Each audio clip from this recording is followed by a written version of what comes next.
அஸ்ஸலாமு அலைக்கும் வரஹ்மத்துல்லாஹி வபரகாத்துஹு.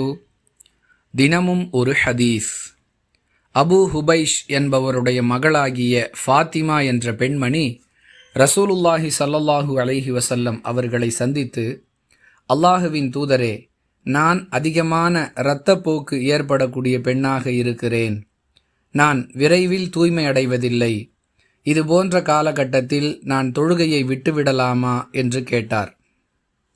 தொடர்ச்சியாக ஏற்படக்கூடிய இரத்தப்போக்கு என்பது மாதவிடாய் அல்ல, அது ஒரு விதமான நோயாகும்.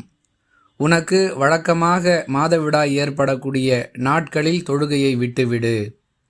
அது முடிந்துவிட்டால் அதற்கு பிறகும் உனக்கு இரத்தப்போக்கு ஏற்பட்டு கொண்டிருந்தாலும் அந்த இடத்தை தூய்மை செய்துவிட்டு உன்னுடைய தொழுகையை நிறைவேற்று என்று அல்லாஹுவின் தூதர் ஸல்லல்லாஹு அலைஹி வஸல்லம் அவர்கள் பதிலளித்ததாக ஆயிஷா ரதியல்லாஹு அன்ஹா அவர்கள் அறிவிக்கிறார்கள்.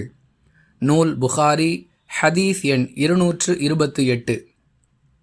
அன்பிற்குரிய அல்லாஹுவின் நல்லடியார்களே, ஒரு பெண்ணுக்கு தொடர்ச்சியாக இரத்தப்போக்கு ஏற்பட்டு கொண்டிருந்தால் அவர் தன்னுடைய தொழுகையை நிறைவேற்றுவதில் எவ்வாறு நடந்து கொள்ள வேண்டும் என்பதற்கு இந்த ஹதீஸ் மிக தெளிவான வழிகாட்டுதலாக அமைகிறது. வழக்கமாக ஒரு பெண்ணுக்கு எந்த நாளில் துவங்கி எந்த நாளில் மாதவிடாய் நிறைவேறும், அதாவது எத்தனை நாட்களுக்கு அவர் மாதவிடாய் இரத்தப்போக்கை அடைவார் என்பதை கணக்கிட்டு அதற்கு பிறகும் அவருக்கு தொடர்ந்து இரத்தப்போக்கு ஏற்பட்டு கொண்டிருந்தால் அதற்காக அவர் தொழுகையை விட்டுவிட வேண்டும் என்று மார்க்கம் கட்டளையிடவில்லை. மாறாக ஒவ்வொரு தொழுகைக்கும் அந்த இடத்தை தூய்மைப்படுத்தி கொண்டால் போதும். உதாரணத்திற்கு சொல்லுவதாக இருந்தால், 1ஆம் தேதி முதல் 5ஆம் தேதி வரை ஒருவருக்கு மாதவிடாய் நாட்கள் என்று வைத்துக்கொள்வோம். அதற்கு பிறகும் அவருக்கு இரத்தப்போக்கு ஏற்பட்டு கொண்டிருந்தால் அது ஒரு வகையான நோய், ஒரு வகையான பலவீனம், அது அசுத்தம் அல்ல. எனவே அந்த காலகட்டங்களில் அவர் தொழுகையை விட வேண்டிய அவசியமில்லை.